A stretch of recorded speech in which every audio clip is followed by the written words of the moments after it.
Adding a Wells Fargo credit card to the app is very easy. Today I'm going to show you how to do it. To add a Wells Fargo credit card to the app, you need to follow these steps. So, first of all, select Menu on the bottom bar. Then select Cards. On the next page, select Digital Wallet. Then, select an available digital wallet. Your experience will vary based on which device you use. Now, all eligible Wells Fargo cards display. Select the Add button next to the cards you want to add.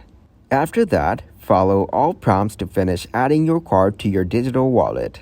If you encounter any issues during the process, the app typically provides support and contact information for assistance. You can also contact Wells Fargo customer support for guidance or troubleshooting. It's important to keep your mobile app secure by using strong passwords or biometric authentication methods, such as fingerprint or facial recognition, and by enabling two-factor authentication if it's available. This helps protect your financial information and transactions.